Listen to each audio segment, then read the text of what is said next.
Bien-aimés dans le Seigneur, nous vous saluons très chaleureusement dans le merveilleux et précieux nom de Jésus-Christ, notre Sauveur et Seigneur. Bienvenue donc à la suite. Bienvenue aux séries d'enseignements sur le thème Vivre dans la réalité de la Pentecôte. Nous avons eu le premier enseignement qui a béni assez de gens. Nous bénissons le Seigneur. La Pentecôte est une réalité et nous, chrétiens des derniers temps, nous, enfants de Dieu, surtout des derniers temps, nous devons vivre dans cette réalité. Dieu a fait la promesse et cette promesse a été accomplie merveilleusement par la personne de Jésus-Christ. Parce que Jésus-Christ a été glorifié à la droite de Dieu le Père, il a reçu le Saint-Esprit et il a répandu. Les premiers chrétiens, les premiers disciples de Jésus-Christ à l'époque, au temps de Pierre et autres, ont vécu dans la réalité de la Pentecôte. Ils ont marqué, c'est-à-dire leur époque. Et dans les derniers temps, nous allons beaucoup plus, nous expérimenterons de plus en plus la puissance glorieuse de Dieu, parce que Dieu a dit dans les derniers jours, et les derniers jours ont commencé depuis le jour où le Saint-Esprit est descendu pour la première fois sur les disciples. Donc, depuis la Pentecôte, nous vivons les derniers temps. Et il y a beaucoup de choses qui ont été annoncées concernant l'Église, concernant le peuple de Dieu. Dans l'une des prophéties, dans d'Ésaïe, Dieu promet donc de placer sa montagne, en réalité qui est l'Église, au-dessus de toutes les montagnes. Et Dieu dit dans les derniers jours, voilà la prophétie de Joël 2, 28, je répandrai de mon esprit sur toute chair. Vos fils, vos filles prophétiseront, vos vieillards auront des songes. Et ce sera donc Dieu dit qu'il répand son esprit sur toute chair, depuis les serviteurs, les servantes, sans distinction. Et nous vivons donc dans cette période, c'est-à-dire de fin de temps, où d'une part l'activité diabolique sera intense, mais également la puissance de Dieu sera de plus en plus, c'est-à-dire grande. Parce qu'il dit, il répand la gloire de sa connaissance sur toute la terre. Et pour ce premier message introductif, nous avons dit, pour vivre dans la réalité de la Pentecôte, il faut donc baser sa foi sur les deux réalités que nous avons eu à développer, à savoir, sachant que la descente du Saint-Esprit rentre directement dans l'accomplissement de la promesse de Dieu le Père. Jésus a insisté à ses disciples sur la réalisation de cette promesse. Il n'a cessé de dire ce que le Père vous a promis. Il est avantageux pour vous que je m'en aille, afin que la promesse du Père soit donc accomplie. Et pour accomplir la promesse du Père, Jésus a dû remplir toutes les conditions. Et dès qu'il est monté auprès du Père, effectivement, il a reçu le Saint-Esprit du Père et il l'a répandu. Et pour vivre également cette réalité, il faut reconnaître que le Saint-Esprit est descendu comme le sceau de Dieu, le sceau de la perfection divine sur l'œuvre que Jésus-Christ donc a accomplie. Et lorsque notre foi repose sur ces deux réalités, en vérité, nous faisons simplement l'expérience du Saint-Esprit ici et maintenant. Beaucoup de gens ont attendu, beaucoup de gens jeûnent, beaucoup de gens prient. Nous avons dit que c'est une très bonne chose de jeûner. C'est une très bonne chose de chercher la présence de Dieu. C'est une très bonne chose. Mais tout ce que nous faisons doit avoir un fondement, c'est-à-dire biblique. Notre foi doit se reposer sur l'œuvre que Jésus-Christ a accomplie. Et lorsque nous reposons notre foi sur l'œuvre accomplie de Christ, en réalité, nous faisons simplement l'expérience des choses que Dieu nous a déjà données par grâce, parce que Jésus a tout acquis par son sang et Dieu a disposé dans ces choses-là comme l'héritage qui revient de droit à tous ses enfants. Aujourd'hui, nous continuons toujours dans le même thème, mais nous allons donc parler d'un aspect spécifique de la réalité du Pentecôte. Et pour vivre donc dans la réalité de la Pentecôte, il faut faire l'expérience du baptême dans le Saint-Esprit. Nous parlons donc du baptême du Saint-Esprit et le thème qui va nous aider de comprendre vraiment cette grande bénédiction qu'est le baptême du Saint-Esprit. En réalité, l'expression ou encore l'élément qui nous plonge même dans la réalité de la Pentecôte, c'est donc le baptême du Saint-Esprit. Et le deuxième thème ici, c'est qu'est-ce que le baptême du Saint-Esprit? Pour vivre une réalité, ça veut dire une chose, il faut comprendre ce que cette chose-là est. Beaucoup de gens, pour ne pas avoir compris ce qu'est le baptême du Saint-Esprit, beaucoup donc passent à côté de cette grande bénédiction. Ou encore, beaucoup ont réduit simplement le baptême du Saint-Esprit, ou le baptême dans le Saint-Esprit, euh, au parler en langue uniquement. Donc, beaucoup ont reçu le baptême du Saint-Esprit, juste avec le parler en langue, ils se sont arrêtés juste au parler en langue et ils sont passés à côté de la grande bénédiction, donc des grandes merveilles qui accompagnent en réalité cette vérité. Et notre responsabilité en tant qu'enseignant, en tant que prédicateur, en tant que serviteur de Dieu, donc c'est aider les gens à comprendre certaines expressions de manière plus simple pour nous aider à entrer dans la réalité, donc des choses que Dieu nous a déjà données. Dans 1 Corinthiens 2, 9 jusqu'à 12, l'apôtre Paul dit, nous avons reçu l'Esprit de Dieu pour connaître les choses que Dieu nous a déjà données par grâce. Donc nous recevons la connaissance dans notre esprit comme une révélation et nous accédons à la compréhension de la connaissance. Et lorsque nous avons la compréhension des choses que Dieu nous révèle, c'est en ce moment que nous faisons donc l'expérience. Oui, n'est-ce pas? Donc, on ne peut pas accéder à une expérience biblique, à une expérience des choses, c'est-à-dire spirituelles de Dieu, si nous ne comprenons pas la réalité, c'est-à-dire de ces choses. C'est pourquoi l'esprit de révélation, l'esprit de connaissance, ou encore la compréhension spirituelle vient beaucoup plus nous aider à saisir simplement les choses que Dieu nous a déjà données par grâce en Jésus-Christ. Donc pour soutenir notre étude, notre enseignement, nous avons 3 textes que je vais donc proposer la lecture. Matthieu 3, 11. Et là, c'est Jean-Baptiste. C'est Jean-Baptiste qui, au jardin du Jourdain, va donc annoncer ce baptême, ce glorieux baptême du Saint-Esprit. Et c'est dans ce passage, effectivement, que nous tirons donc cette grande bénédiction qui est donc le baptême du Saint-Esprit. Jean-Baptiste va dire dans Matthieu 3, 11, il dit, moi je vous baptise d'eau, mais il vient après moi quelqu'un qui est plus puissant que moi et je ne peux donc porter ses souliers. Là, je suis en train de paraphraser. Lui, il vous baptisera du Saint-Esprit et du feu. Il vous baptisera du Saint-Esprit et du feu. Donc, c'est dans ce passage que le mot baptême du Saint-Esprit sort donc de façon claire. Certainement, Jean-Baptiste a vu la réalité de cette bénédiction et lorsque Jésus-Christ venait pour se faire baptiser, il dit non, vraiment il est avantageux. Non, c'est plutôt toi, Jésus, c'est-à-dire qui devait me baptiser. Voyez, n'est-ce pas? Donc, Jean-Baptiste a vu ce baptême. Il a vu cette réalité, cette immersion du Saint-Esprit et il a préféré plutôt, c'est-à-dire se faire baptiser. Mais en réalité, ce n'était pas réservé donc pour lui. Donc, c'est dans ce passage-là que nous voyons donc ce sujet sortir de façon claire. Dans Jean 1,33 également, il dit, c'est lui qui m'a envoyé baptiser, ça c'est Jean-Baptiste qui parle, il dit, c'est lui qui m'a envoyé baptiser m'a dit, c'est lui sur qui tu verras l'Esprit descendre et se reposer. C'est celui qui baptise donc du Saint-Esprit. Donc, dans ce passage de Jean 1,33, le mot baptême dans le Saint-Esprit ressort encore de façon claire.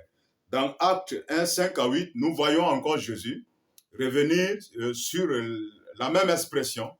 Alors qu'il était avec ses disciples, il recommanda à ses disciples de ne pas s'éloigner de Jérusalem, mais d'attendre ce que le Père avait promis. Oui, n'est-ce pas? Jésus revient encore sur la promesse. Et il dit, car dans peu de gens baptisés d'eau, mais vous, dans quelques jours, vous serez baptisés du Saint-Esprit. Donc Jésus revient encore sur le baptême du Saint-Esprit. Et lorsqu'il fait référence à Acte 1:8 où il dit, vous recevez le Saint-Esprit, vous recevez une puissance, le Saint-Esprit survenant sur vous, c'est alors que vous serez mes témoins. Donc Jésus fait toujours référence ici au baptême du Saint-Esprit. Quand il dit à ses disciples d'attendre ce que le Père a promis, Jésus ne fait que répéter ici la réalité de cette puissance donc d'en haut, de la puissance d'en haut ou encore du baptême dans le Saint-Esprit. Alors avant donc d'entrer dans le vif du sujet, qu'est-ce que le baptême? Donc, quand nous comprenons ce que c'est que le baptême et appliqué à la personne du Saint-Esprit, alors nous pouvons réellement comprendre ce qu'est le baptême du Saint-Esprit. Baptiser veut dire immerger, plonger dans, oui, n'est-ce pas? Donc c'est une immersion. Baptiser du Saint-Esprit, c'est être immergé, ça y est, dans le Saint-Esprit. C'est être plongé dans le Saint-Esprit. C'est être plongé dans le Saint-Esprit. Et Jésus-Christ, alors Jésus-Christ nous plonge, il nous baptise dans le Saint-Esprit. C'est lui qui nous baptise. Il nous baptise dans le Saint-Esprit. Il nous immerge du Saint-Esprit. Et lorsqu'il nous plonge dans le Saint-Esprit, il y a donc ces deux réalités qui se réalisent simultanément. Nous sommes non seulement revêtus du Saint-Esprit, revêtus de la puissance du Saint-Esprit, mais nous sommes également remplis du Saint-Esprit à l'intérieur. Alléluia. Donc le baptême du Saint-Esprit nous révèle non seulement de l'extérieur, mais ce baptême également nous remplit de l'intérieur.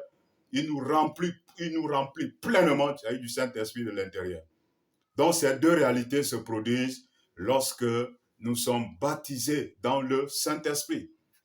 Alléluia. Et pour comprendre donc la profondeur donc, de ce sujet, il faut appliquer le baptême dans le Saint-Esprit par rapport à la réalité du Saint-Esprit. Il faut chercher à comprendre quelles sont les caractéristiques, quelle est la nature du Saint-Esprit. Et lorsque nous appliquons ce baptême dans le Saint-Esprit, dans toutes les réalités, c'est-à-dire la personne du Saint-Esprit, dans toute la nature de la personne du Saint-Esprit, en ce moment, nous pouvons voir la portée, sinon la grandeur, alléluia, de cette grande bénédiction qui est réservée donc aux enfants de Dieu.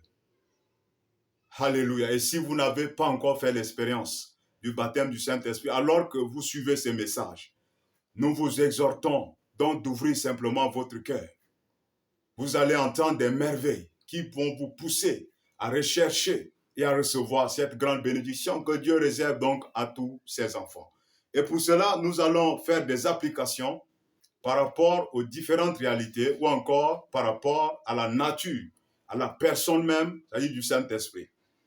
C'est pourquoi ce message, nous allons le prêcher encore un autre jour, parce que nous ne pouvons pas tout parcourir les Écritures pour appliquer cette réalité du baptême, c'est-à-dire dans le Saint-Esprit. C'est quoi en réalité le baptême du Saint-Esprit? Qu'est-ce qui se passe lorsque on dit que quelqu'un est baptisé dans le Saint-Esprit? Ou encore, qu'est-ce que nous recevons lorsque nous réalisons que là, nous venons d'être baptisés dans le Saint-Esprit par la foi en Jésus-Christ? Qu'est-ce que nous recevons en réalité? J'avais dit tout à l'heure que beaucoup réalisent simplement, c'est-à-dire le parler en d'autres langues, qui est une très grande bénédiction, mais le baptême du Saint-Esprit ou encore le baptême dans le Saint-Esprit est plus que le parler en langue. Alléluia. Il y a des grandes bénédictions, il y a des grandes merveilles qui se réalisent lorsque nous avons la compréhension spirituelle de cette grande bénédiction. Alléluia. Bien-aimés, nous avons Ésaïe 11, 1 à 7. Ésaïe 11, 1 à 7. Donc, dans Ésaïe 11, 1 à 4 plutôt, nous voyons ici la description donc des différentes facettes du Saint-Esprit. Il est l'Esprit de Dieu, il est l'Esprit de l'Éternel, mais qui agit donc de 7 manières différentes. Et dans Apocalypse 3, 1, Jésus dit, il est celui qui détient les 7 esprits de l'Éternel. Donc, on parle des 7 esprits de l'Éternel dans Apocalypse 3, 1, mais ces 7 esprits de l'Éternel ne veut pas dire qu'il y a 7 Saint-Esprits, non. C'est l'unique l'Esprit de Dieu qu'on appelle le Saint-Esprit, mais qui se manifeste donc de 7 manières différentes, et encore bien d'autres. Mais nous voyons ici sa manifestation, donc dans ces 2 textes-là, mais le texte qui explique le mieux, c'est donc le texte de Ésaïe 11, 1 à 4. Là, on présente le Saint-Esprit ici comme l'Esprit de l'Éternel. Il est l'Esprit de l'Éternel. Il est l'Esprit de connaissance, l'Esprit d'intelligence. Il est l'Esprit de sagesse. Il est l'Esprit de crainte de l'Éternel. Il est l'Esprit de force. Alléluia. Il est l'Esprit de conseil. Donc, nous voyons ici les 7 dimensions du Saint-Esprit. Et lorsque quelqu'un dit qu'il est baptisé du Saint-Esprit, il doit réaliser qu'il est immergé. Cette immersion, en réalité, plonge la personne dans les 7 facettes, c'est-à-dire du Saint-Esprit. Et nous allons remarquer, nous allons voir toujours la manifestation des 7 dimensions du Saint-Esprit dans la vie, c'est-à-dire de cette personne qui a vraiment compris ce qu'est le baptême, c'est-à-dire dans le Saint-Esprit, ou encore ce qu'est le baptême du Saint-Esprit. Parce que le Saint-Esprit agit de 7 manières, c'est-à-dire différentes. Donc, il y a 7 manifestations. Et c'est ce que nous allons voir. Donc, si quelqu'un dit il est baptisé du Saint-Esprit, premièrement, puisqu'il est l'Esprit de l'Éternel, le Saint-Esprit, c'est l'Esprit de l'Éternel. Il est l'Esprit de l'Éternel. Donc, Jésus-Christ, qu'est-ce qu'il fait? Lorsqu'il nous baptise du Saint-Esprit, il nous baptise dans l'Esprit de l'Éternel. Il nous plonge dans l'Esprit de l'Éternel. Et la caractéristique donc de l'Esprit de l'Éternel, c'est rattaché directement, c'est-à-dire à la puissance, à la domination, à l'autorité. L'Esprit de l'Éternel, c'est l'Esprit supérieur. L'Esprit de l'Éternel, c'est l'Esprit de domination. L'Esprit de l'Éternel, c'est l'Esprit de force.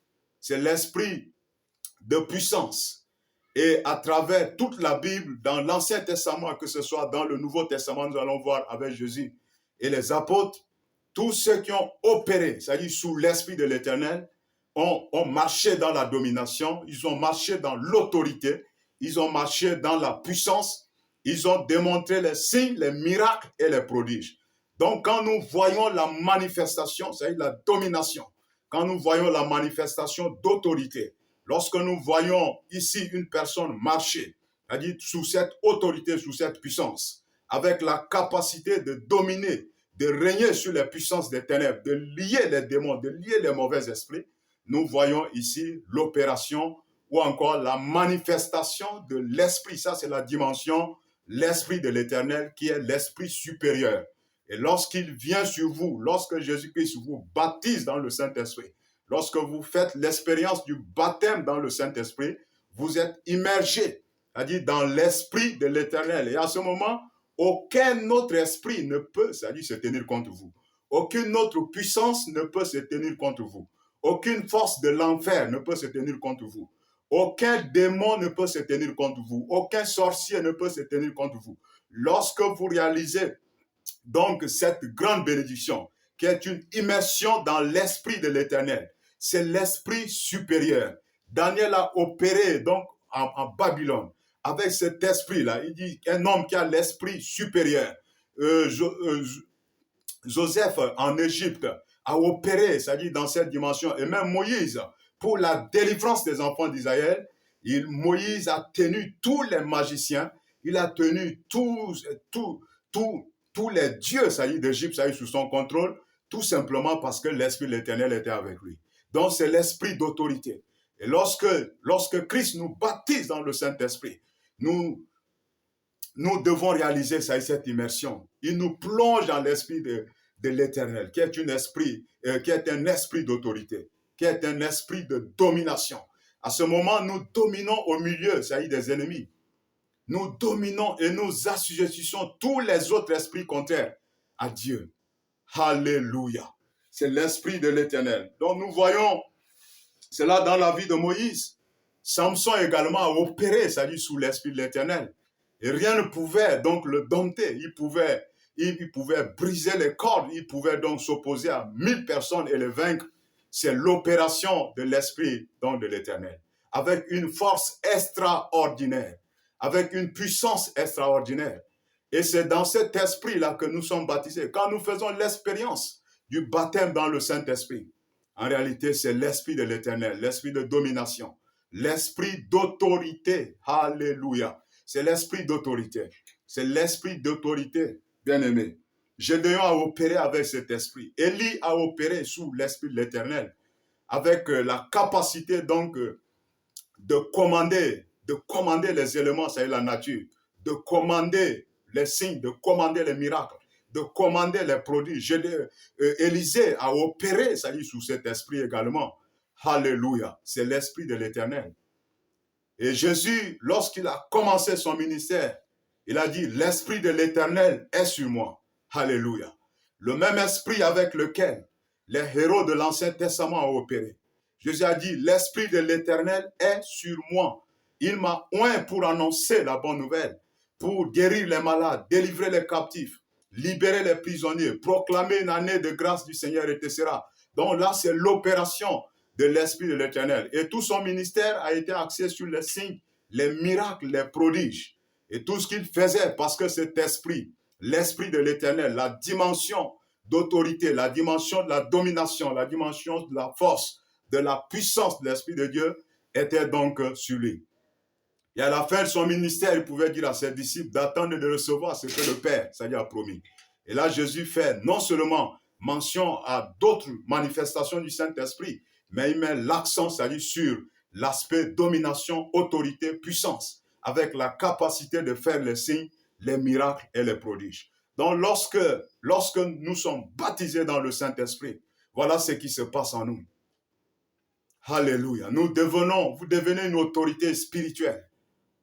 Vous dominez, c'est-à-dire dans le règne de l'Esprit. En votre présence, aucun autre esprit ne peut rien. Parce que l'Esprit de l'Éternel, c'est l'Esprit supérieur. C'est l'Esprit de domination. Et les enfants de Dieu doivent rechercher cette bénédiction bien-aimée.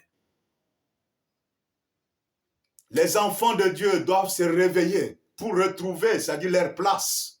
Parce que c'est avec cet esprit que nous opérons, bien-aimés.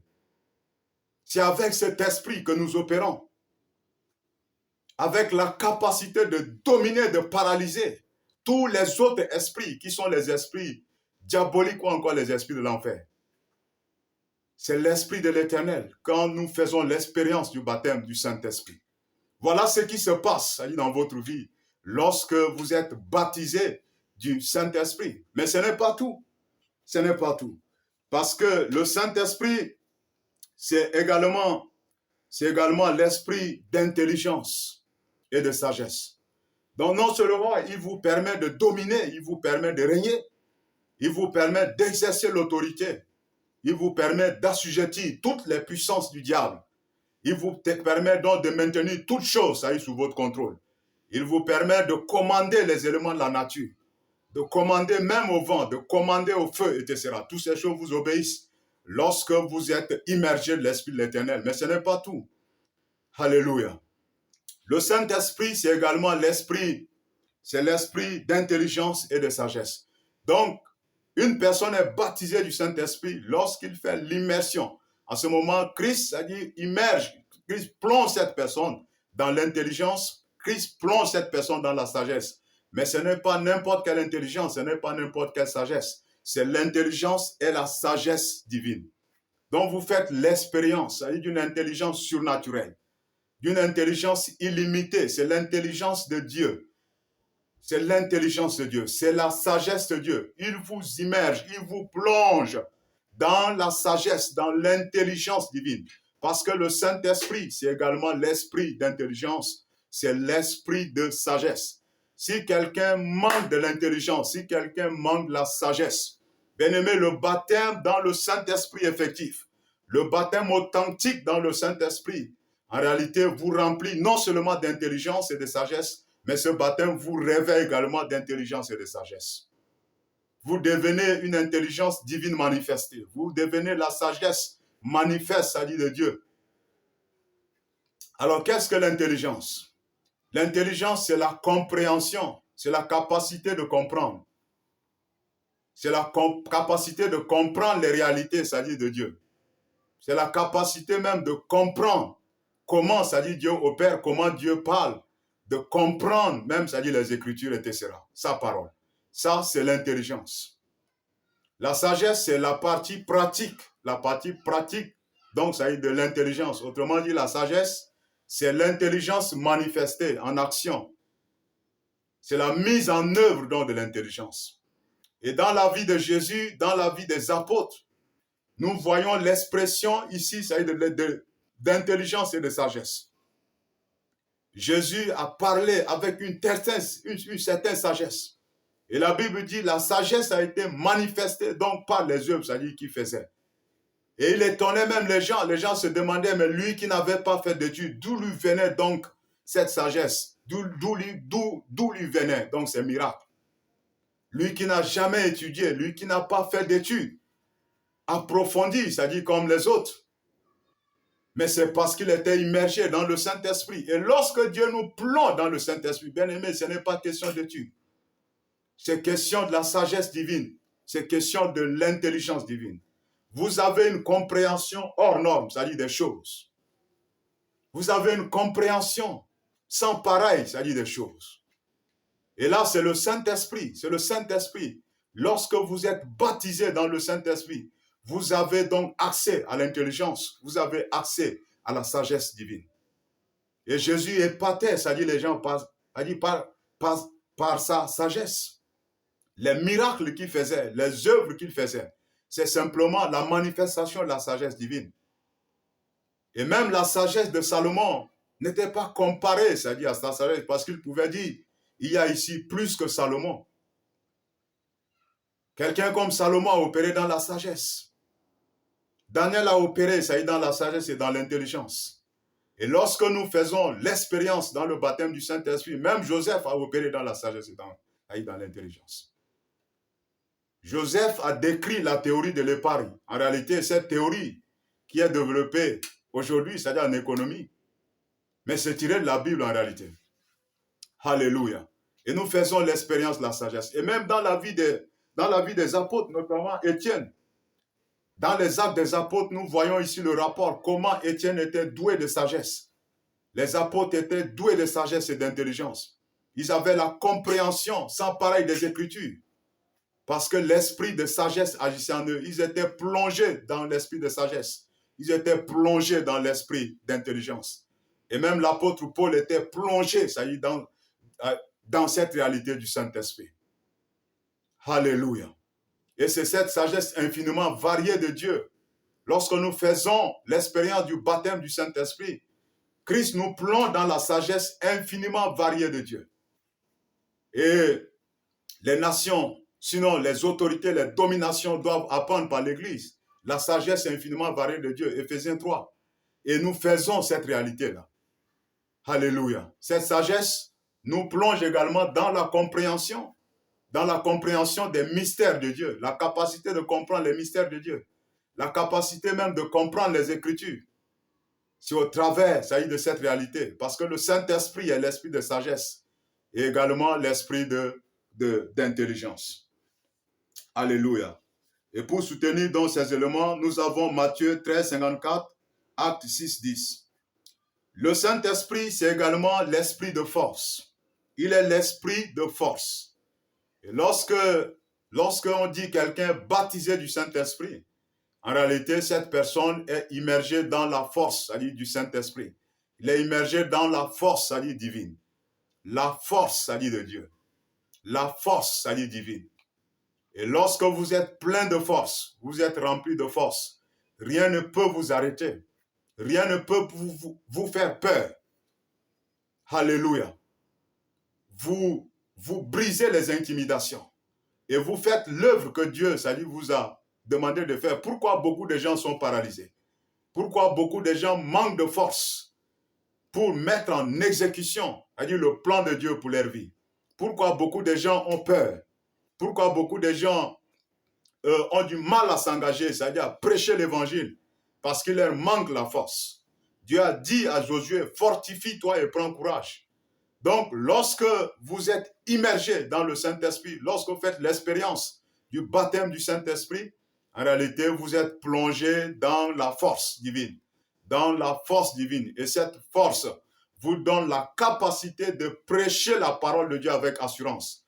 Vous donne la capacité de prêcher la parole de Dieu sans vous relâcher. Vous donne la capacité de prêcher, de faire l'œuvre de Dieu sans vous décourager. Beaucoup de gens sont découragés parce qu'il leur manque la force. Ils n'ont pas fait l'expérience donc de l'esprit, du Saint-Esprit qui est l'esprit de force. Alléluia. C'est lui, il vous fortifie, il vous donne la capacité de tenir contre les adversités, de tenir contre les principautés, les dominations, les autorités. Parce que lorsque vous êtes fort, lorsqu'il vous fortifie, il vous rend même capable de faire les miracles, des prodiges, des signes. Là, c'est l'esprit de force. Et c'est le Saint-Esprit qui fait ça. La Bible dit, vous savez comment Dieu a oint Jésus-Christ du Saint-Esprit et de force. Il allait de lieu en lieu prêchant la parole, guérissant, c'est-à-dire tous les hommes. etc. Parce que Dieu était avec lui. Donc ça, c'est dans Acte 10, 38. Jésus, non seulement a été oint du Saint-Esprit, mais également, ça a eu la force. Les disciples également rendaient témoignage, la résurrection avec beaucoup de force. Ils rendaient témoignage, donc de Christ avec beaucoup d'assurance. Même lorsqu'ils recevaient des menaces, lorsqu'on les frappait, etc. Ils étaient persécutés, mais puisqu'ils étaient plongés dans l'esprit de force, ils avaient toujours ce courage de répandre la bonne nouvelle, de prêcher la parole de Dieu. Donc cette énergie, c'est-à-dire qu'il les maintenait toujours actifs. Et lorsque nous sommes baptisés dans le Saint-Esprit, nous recevons cette énergie spirituelle, cette force spirituelle, cette force, c'est-à-dire qui nous soutient, qui soutient nos muscles spirituels et qui nous permet donc de tenir contre l'adversité et de faire l'œuvre que Dieu, ça, nous a appelé de faire. Et lorsque vous êtes baptisé du Saint-Esprit, voilà, Christ vous plonge dans cette réalité. Bien-aimés, alléluia. Et si vous n'avez pas jusque-là compris ce qu'est le baptême du Saint-Esprit, voilà ce que vous avez reçu pour vous qui avez déjà fait cette expérience et que vous, certainement, vous l'avez limité au parler en langue simplement. Même le parler en langue, c'est-à-dire, ça finit toujours par vous fortifier. Oui, n'est-ce pas? Donc, tout est relié, c'est-à-dire ensemble. Le parler en langue, c'est important, mais le baptême du Saint-Esprit n'est pas le parler en langue. Le baptême du Saint-Esprit, c'est une très grande bénédiction. Et nous devons donc saisir toutes ces réalités. En réalité, comprendre les différentes grâces, c'est-à-dire qui accompagnent cette bénédiction, afin donc de les manifester. Parce que lorsque nous n'avons pas la compréhension d'une chose, imaginez, nous ne pouvons pas donc l'appliquer. C'est la compréhension. Quand Jésus a dit, vous connaîtrez la vérité. Et lorsque nous avons la révélation, en réalité, nous avons donc la manifestation. Donc, les versets pour l'appliquer à l'esprit de force, nous avons Acte 10, 38, Acte 4, 33, Acte 9, 28. Donc, ces versets nous montrent comment les disciples avaient prêché la parole de Dieu avec force, comment les disciples avaient donc eu le courage de prêcher toujours la parole. Ils étaient enflammés parce que l'esprit de force agissait en eux.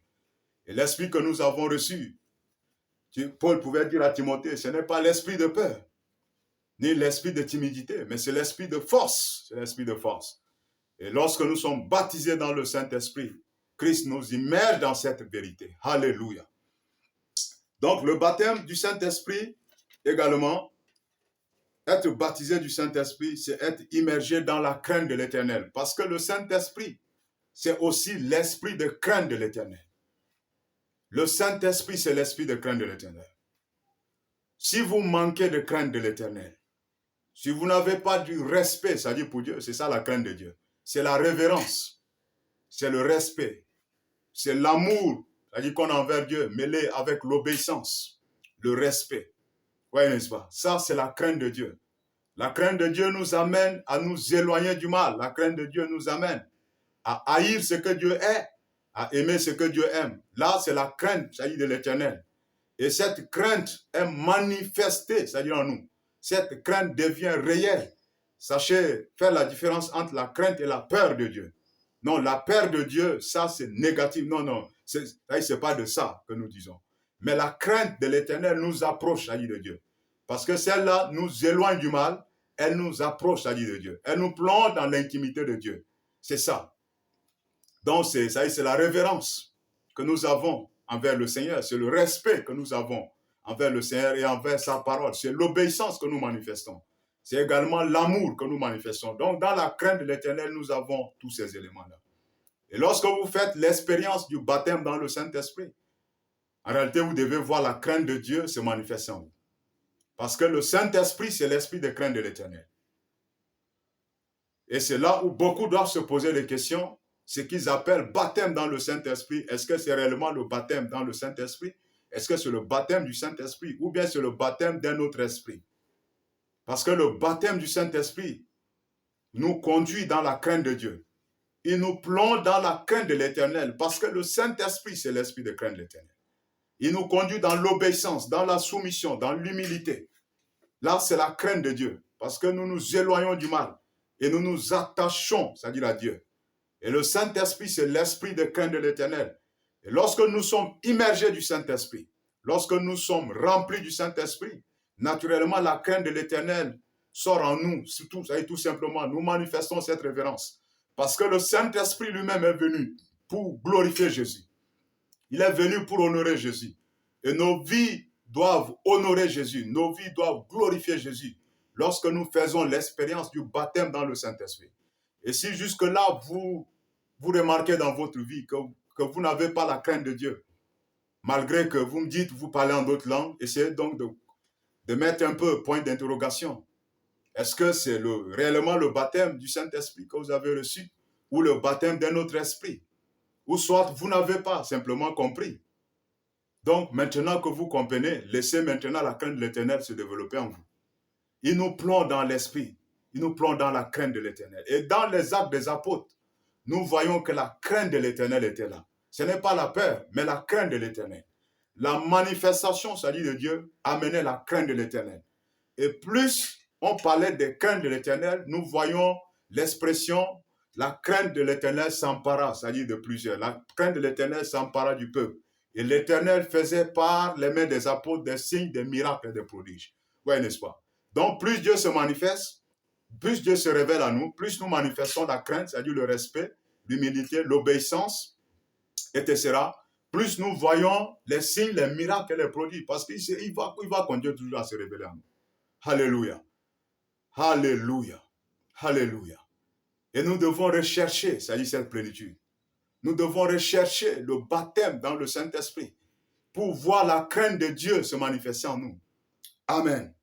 Donc là, c'est l'esprit de crainte de l'Éternel. Et il nous immerge, c'est-à-dire du crainte de l'Éternel. Il nous plonge dans la crainte de l'Éternel. Le Saint-Esprit, enfin, c'est l'esprit de connaissance. Il est l'esprit de connaissance. Il est l'esprit de connaissance. Et également, il est l'esprit de conseil. Mais nous allons voir d'abord l'esprit de connaissance. Donc, nous voyons ici la crainte de l'Éternel. Et ensuite, il est également l'esprit de connaissance. Dieu a promis de remplir la terre de la connaissance de sa gloire. Dans Hébreux 2,14, il dit car la terre sera remplie de la connaissance de la gloire de Dieu, comme le fond de la mer par les eaux qui le couvrent. Donc c'est plutôt Habakkuk 2,14. Dans Jérémie 31-34, il dit car tous me connaîtront, depuis le plus petit jusqu'au plus grand, dit l'Éternel, car je pardonnerai leur iniquité et je ne me souviendrai plus de leurs péchés. Oui, n'est-ce pas? Dans 1 Jean 4,20, il dit l'onction que vous avez reçue de lui vous enseigne toutes choses et vous avez de la connaissance. Donc l'onction de l'Éternel, c'est l'onction de la connaissance. 1 Corinthiens 2, 9, 12, il dit nous avons reçu l'Esprit de Dieu pour connaître les choses, c'est-à-dire de Dieu. Alléluia. Matthieu 13, 13, il dit vous a été fait grâce de connaître les mystères, c'est-à-dire du royaume. Donc tous ces versets pour montrer combien l'esprit de la connaissance de l'Éternel est important. Ici, il ne s'agit pas de la connaissance intellectuelle, mais il s'agit de la connaissance par révélation. Dieu vient, il se révèle à nous. Il se manifeste à nous. Et pour avoir accès à la connaissance de Dieu, pour avoir accès à la connaissance des mystères de Dieu, pour que la porte des mystères, c'est-à-dire de Dieu, s'ouvre, pour que la parole de Dieu ne soit plus, c'est-à-dire comme un livre cacheté, c'est-à-dire dedans et derrière, c'est-à-dire pour nous devons faire l'expérience, c'est-à-dire l'esprit de connaissance. Et le Saint-Esprit, c'est l'esprit de connaissance. C'est lui qui nous plonge dans la connaissance. Par révélation, bien sûr, il nous plonge à l'intérieur. Et lorsque Christ nous baptise du Saint-Esprit, il nous baptise dans sa connaissance. Il nous baptise dans la connaissance de Dieu. Dieu le Père. Il nous baptise dans la connaissance, c'est-à-dire des mystères de Dieu. Parce que le Saint-Esprit explore donc tout le cœur de Dieu. Le Saint-Esprit sonde le cœur de Dieu. Et il sonde et il révèle, c'est-à-dire les choses. Et lorsque Christ nous plonge dans l'esprit de connaissance, il nous plonge dans le baptême du Saint-Esprit. En réalité, nous sommes remplis et revêtus donc de l'esprit de connaissance. Cela nous ouvre la compréhension des mystères, c'est-à-dire du royaume. Cela nous ouvre la compréhension, c'est-à-dire des Écritures. Nous avons donc cette connaissance, c'est-à-dire par révélation, qui remonte, qui jaillit depuis notre esprit. Alléluia. Et les disciples ont opéré, c'est-à-dire sous cette grâce. L'apôtre Paul a opéré sous cette grâce. Voulez-vous faire la connaissance de Dieu? Le chemin, c'est dans le baptême du Saint-Esprit. Voyez, combien cette bénédiction est grande. Nous l'avons juste réduit. On l'a réduit simplement. Juste au parler en langue. Et nous n'avons pas exploité, nous n'avons pas exploré les autres grâces. Voyez, le Saint-Esprit, beaucoup d'enfants de Dieu disent qu'ils ne connaissent pas les Écritures. Mais le Saint-Esprit, c'est l'esprit de connaissance. Et l'apôtre Paul a prié même, c'est-à-dire pour les chrétiens, c'est-à-dire d'Éphèse, pour que Dieu leur ouvre, c'est-à-dire l'esprit, pour qu'ils aient la connaissance. Et là, c'est le Saint-Esprit qui fait ça. Et lorsque Christ nous plonge dans le baptême du Saint-Esprit, nous faisons l'expérience, c'est-à-dire de cette connaissance-là. La connaissance intime, c'est-à-dire de Dieu. La connaissance par révélation de Dieu. La communion, c'est-à-dire avec Dieu. Et le Saint-Esprit nous plonge dans les mystères, c'est-à-dire de Dieu. Dans les secrets, c'est-à-dire de Dieu. Non seulement nous avons la connaissance, c'est-à-dire également des faits à venir, etc. Donc, c'est-à-dire rien, c'est-à-dire n'est caché devant nous. Tout est à découvert. Parce qu'il nous a été fait grâce de connaître les mystères du royaume. Dans Éphésiens 1, il dit, il a répandu sa grâce sur nous par toutes sortes de connaissances et de sagesse, nous faisant connaître le mystère de sa volonté. Et quand nous faisons l'expérience du baptême du Saint-Esprit, nous rentrons dans la compréhension, dans des mystères, c'est-à-dire la volonté de Dieu. C'est là où nous faisons l'expérience, la compréhension même, c'est-à-dire de Christ, du corps de Christ, la réalité de Christ, de la réalité de notre mort avec Christ, la réalité de notre union avec Christ, de la réalité de notre élévation avec Christ, la réalité de toutes les grâces que Dieu nous a données en Christ. Oui, n'est-ce pas? Tout cela devient accessible par l'opération donc du baptême dans le Saint-Esprit. Vous voyez combien c'est merveilleux le baptême du Saint-Esprit? Combien c'est glorieux ce baptême. Et si vous n'êtes pas baptisé du Saint-Esprit, peu importe ce qu'on vous a raconté jusque-là, peu importe, c'est-à-dire ce que vous croyez, mais vous devez croire la parole de Dieu et non, c'est-à-dire les opinions des hommes. Croyez la parole de Dieu. Jésus est celui qui baptise dans le Saint-Esprit. Non seulement il est l'agneau de Dieu qui ôte les péchés du monde, mais également il est celui qui baptise dans le Saint-Esprit. Et l'œuvre de Jésus-Christ dans votre vie ne sera pas complet. Et si vous ne faites pas l'expérience dans le baptême du Saint-Esprit, il y aura beaucoup de choses, c'est-à-dire qui vont vous manquer.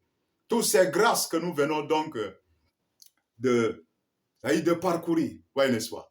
Beaucoup d'enfants de Dieu sont privés, de ces choses. Alors que c'est notre héritage.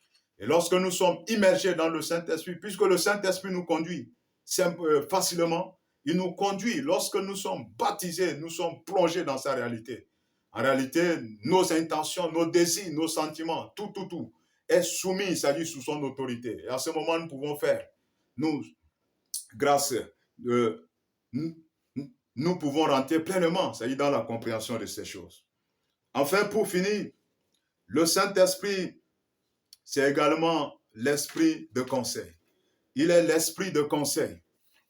Il est l'esprit de conseil. Jésus-Christ a été présenté dans Ésaïe 9 comme également l'admirable conseil. Il est notre conseiller. C'est lui qui nous dit exactement ce que nous devons faire et qui puisse donc nous être bénéfique. Voyez, n'est-ce pas? Il nous conseille. Il nous donne des conseils. Des conseils sur les décisions à prendre. Des conseils sur les choix. Des conseils sur les stratégies à adopter. Que vous soyez entrepreneur, que vous soyez prédicateur, que vous soyez étudiant, que vous soyez élève, peu importe là où vous trouvez. Lorsque vous faites l'expérience du baptême dans le Saint-Esprit, vous êtes ouvert au conseil du Saint-Esprit. Et vous allez recevoir des conseils, vous allez recevoir des stratégies, vous allez recevoir des orientations qui vous feront faire la différence. Vous allez faire la différence dans votre affaire. Vous allez faire la différence. Que vous soyez dans l'administration, vous allez faire toujours la différence. Parce que lorsque tout le monde sera coincé, vous aurez toujours un conseil, vous aurez toujours une stratégie à communiquer. Et cela, c'est l'esprit de conseil. Le Saint-Esprit, c'est l'esprit de conseil. Dans Acte 27, 10 à 11, nous voyons ici l'apôtre Paul donner le conseil. L'apôtre Paul donnait le conseil aux marins. Lui, il n'était pas un marin, il n'était pas un capitaine. Mais là, il donnait donc le conseil aux marins. Il dit non, je vois que la navigation ne sera pas facile. Donc, il faut reporter le voyage. Mais le pilote n'a pas pris au sérieux le conseil de Paul. Et malheureusement, la suite, c'est-à-dire du voyage, ils ont perdu le bateau. Si seulement ils avaient écouté le conseil de Paul, alléluia, ils ne devaient pas perdre le bateau. Ça, c'est l'esprit, la manifestation de l'esprit de conseil. Lors donc du combat de Josaphat contre le roi donc d'Assyrie, là aussi nous voyons la manifestation de l'esprit de conseil. L'esprit de conseil va donner une stratégie de guerre à Josaphat qui va placer ici les chantres devant et l'armée derrière, ouais, n'est-ce pas?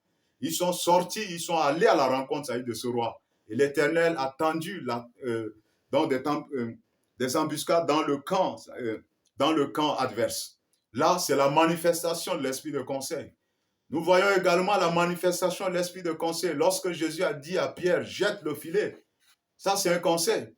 Et lorsqu'il a suivi le conseil de Jésus, effectivement, la pêche a été miraculeuse. Donc, le Saint-Esprit, c'est notre conseiller.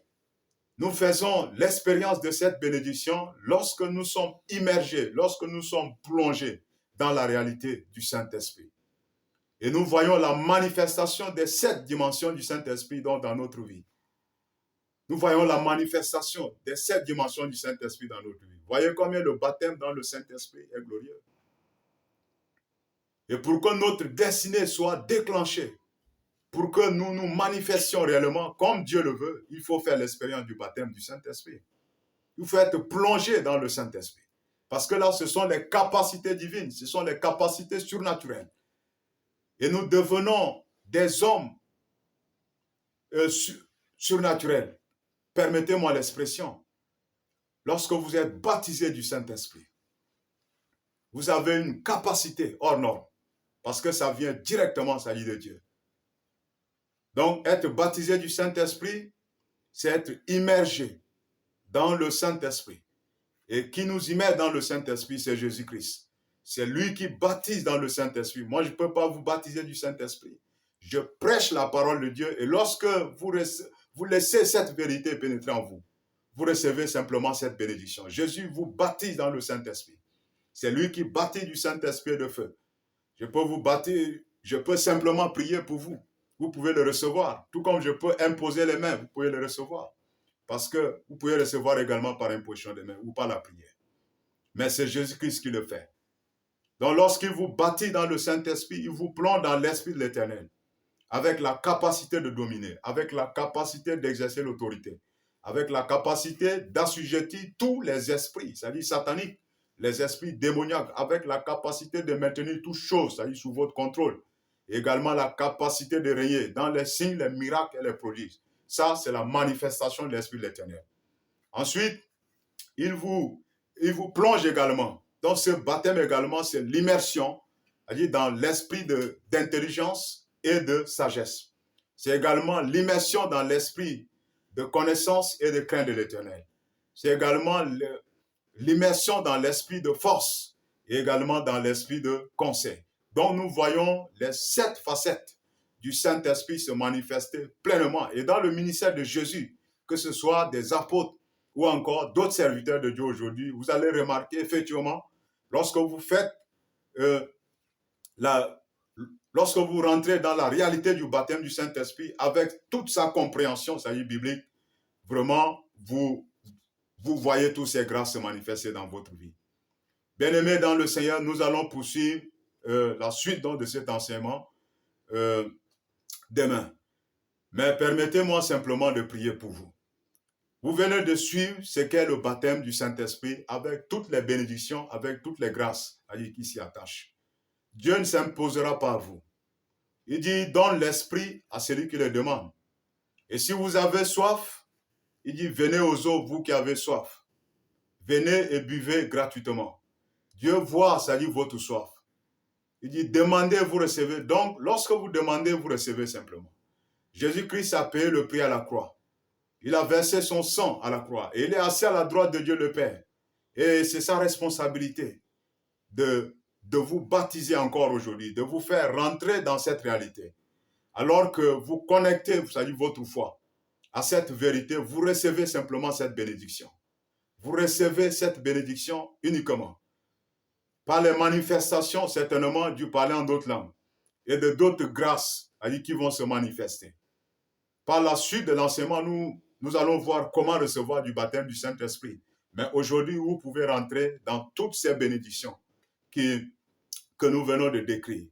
Vous pouvez faire l'expérience. Ou encore, si vous avez déjà reçu le baptême du Saint-Esprit, votre compréhension de ce que vous avez reçu, c'est-à-dire vient d'être aiguisée. Et à partir de la compréhension, vous allez faire des grands espoirs à partir de maintenant. Et si vous n'avez pas reçu Jésus-Christ dans votre vie, vous devez le recevoir d'abord comme votre sauveur et Seigneur personnel, afin d'entrer dans la réalité donc, de cette bénédiction. Donc je vais prier pour vous. Si vous n'avez pas reçu Jésus-Christ dans votre vie, recevez-le. Et en même temps, vous allez recevoir également cette bénédiction. Et si vous l'avez déjà reçu, levez simplement vos mains. Vous pouvez vous mettre à genoux, tout comme vous pouvez poser votre main sur votre écran pendant que je vais prier. Mais je vous conduis d'abord, vous qui n'avez pas Jésus dans votre vie, à le recevoir. C'est très important. Il faut que vous rentriez dans la réconciliation avec lui, afin que sa grâce vienne sur vous. Répétez cette prière après moi. Seigneur Jésus, j'ai besoin de toi. Merci d'être mort à la croix pour mes péchés. Merci d'être ressuscité pour ma justification. Je le crois au plus profond de mon cœur et je le confesse de ma bouche selon ta parole. Tu es mon sauveur et mon Seigneur. Je te reçois dans mon cœur.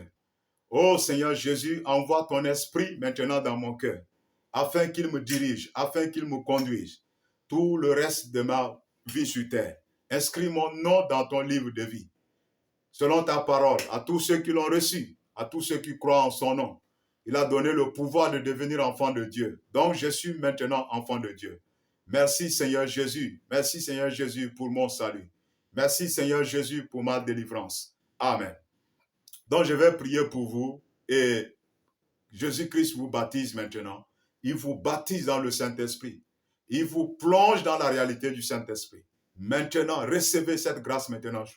Recevez cette grâce maintenant. Recevez maintenant. Recevez maintenant. Il vous baptise dans le Saint-Esprit.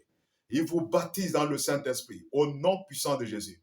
Père, nous venons donc d'écouter ta parole. Nous venons de suivre, Seigneur Dieu, cet enseignement. Oui, Seigneur Dieu, voici ces jeunes, voici oui, Seigneur, toutes ces personnes. Oh, Seigneur, qui aspirent au baptême dans le Saint-Esprit.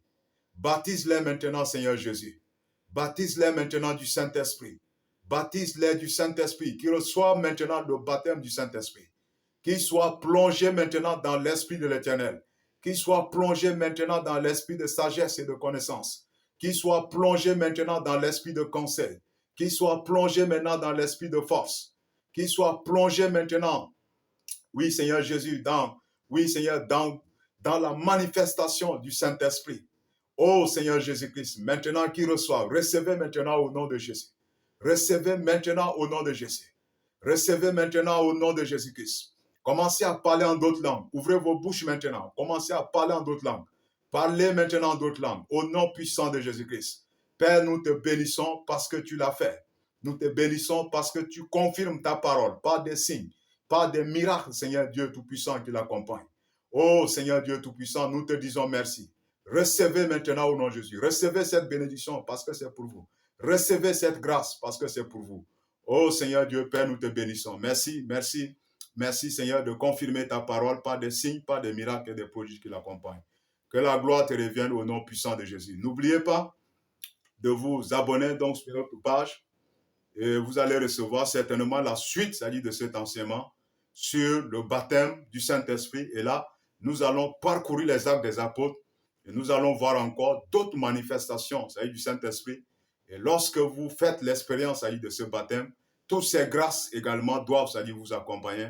Toutes ces grâces doivent se manifester donc dans votre vie. Bien sûr, nous allons encore, c'est-à-dire vers la clôture, c'est-à-dire de cet enseignement, montrer comment recevoir le baptême du Saint-Esprit.